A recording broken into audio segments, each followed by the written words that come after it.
নমস্কাৰ his family ব্লগলৈ আপোনালোকক স্বাগতম জনাইছোঁ। মই বনাবলৈ লৈছোঁ লোকেল মুৰ্গী মাংসৰ জোল। তাৰ কাৰণে মাংসখিনি ধুনীয়াকৈ কাটি ধুই লৈছোঁ। আলুৱে চাৰিফালকৈ কাটি ধুই লৈছোঁ আৰু মাংসখিনিত দি দিছোঁ। পিঁয়াজ 3টা লৈছোঁ, বাকলি গুচাই ধুনীয়াকৈ ধুই লৈছোঁ। ইয়াতে মই মিহিমিহিকৈ কুটি দি দিম। নহৰু আদা লৈছোঁ, এইখিনিও চাফা কৰি ধুই লৈছোঁ ধুনীয়াকৈ। নিমখ, 4 চামুচ মিঠাতেল আৰু আলু লৈছোঁ। গোটা জিৰা লৈছোঁ, গোটা জালুক লৈছোঁ কেইটামান। গোটা পিঁয়াজখিনি মই মাংসত দি দিছোঁ।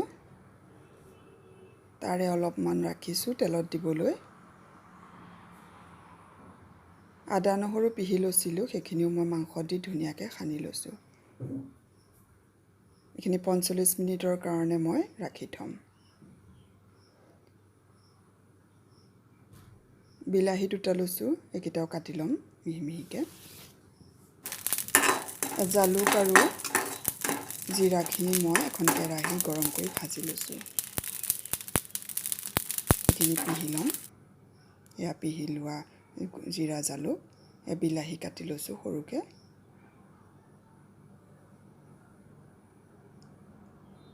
এতিয়া এখন কেৰাহী পাতি দিম মই ইয়াতে জুইত।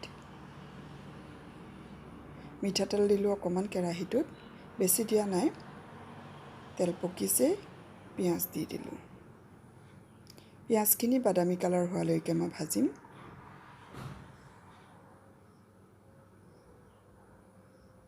বাদামী কালাৰ হৈছে। এতিয়া কাটা বিলাহীখিনি মই ইয়াতে দি দিম।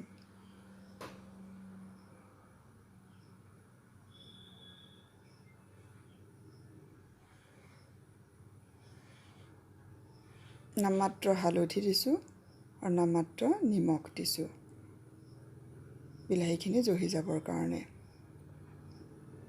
বেছিকৈ দিয়া নাই কাৰণ মই মাংসখিনি সানোতেই জোখমতে নিমখ হালধি দিছিলোঁৱেই। এয়া সানি লোৱা মাংস আলুখিনি মই দি দিলোঁ কেৰাহীখনত। ধুনীয়াকৈ লৰাই লৈছোঁ।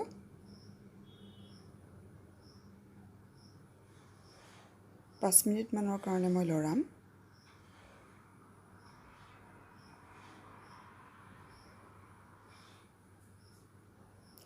গৰম পানী লাগিব যিহেতু এখন চচত মই পানী উঠাই দিছোঁ।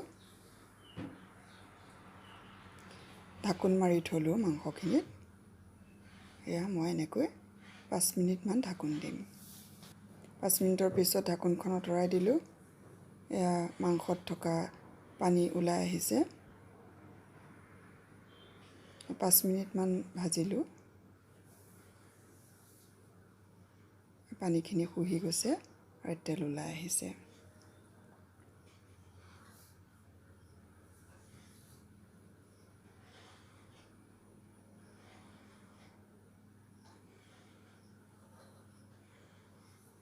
ধুনীয়াকৈ তেল ওলাই আহিছে, পানী টোটেলি নাইকিয়া হৈ গ'ল।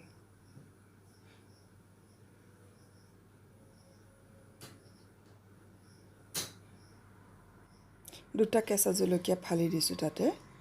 মই যিহেতু শুকান জলকীয়া বা জলকীয়া গুড়ি ব্যৱহাৰ নকৰোঁ, সেইকাৰণে কেঁচা জলকীয়া দিছোঁ। আপোনালোকে জলকীয়া বেছিকৈ খালে দিব পাৰে সৰহকৈ। মোৰ যিহেতু কণমানি এজনীও আছে, সেয়েহে মই কমাই দিছোঁ। ভাজা গুড়ি কৰি লোৱা জিৰা আৰু জালুকো দি দিলোঁ। এনেধৰণে দিয়াৰ ফলত কোনো ধৰণৰ পেটৰ অপকাৰ নকৰে। ঘৰত বয়সস্থ মানুহ থাকিলেও এই তৰকাৰীখন সুন্দৰভাৱে খাব পাৰে তেওঁলোকে। ধুনীয়াকৈ লৰাই ল'লোঁ। ভাজি লোৱা জিৰা আৰু জালুকৰ গুড়ি দিলে তৰকাৰীখন বৰ ধুনীয়া হয়, খাবলৈ সোৱাদ লগা হয়, গোন্ধটোও ধুনীয়া কৰে আৰু কালাৰটোও ধুনীয়া হৈ আহে। ধুনীয়াকৈ লৰাই লৈছোঁ মই, 2-3 মিনিটমানৰ কাৰণে লৰাই ল'ম।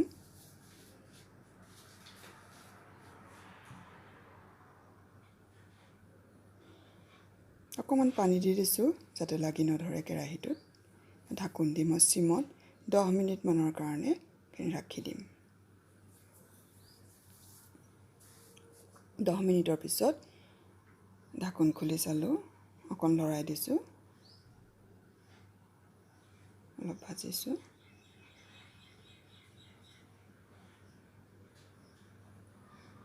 আকৌ ঢাকোন দিলোঁ মই 5 মিনিটমানৰ কাৰণে। ঢাকোন আঁতৰাই দিলোঁ। চাওক পানী নাইকিয়া হৈ গ'ল, তেলটো ওলাই আহিছে।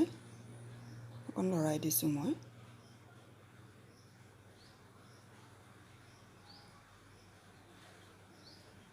আলু সিজিছে, মাংসও সিজি আহিছে।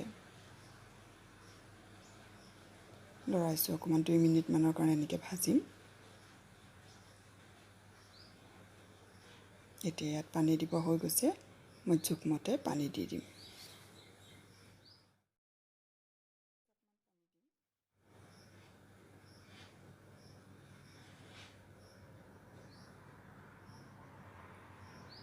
এইখিনিতে হাই ফ্লেমত মই 5 মিনিটৰ কাৰণে আকৌ সিজাম।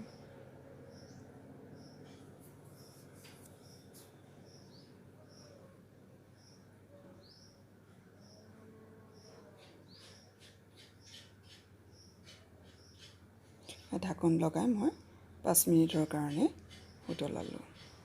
এয়া দেখিছে, তেল ওলাই আহিছে ধুনীয়াকৈ, ওপৰত তেলৰ এটা চামনি পৰিছে। সিজি যোৱা আলু দুডোখৰমান ভাঙি দিলোঁ।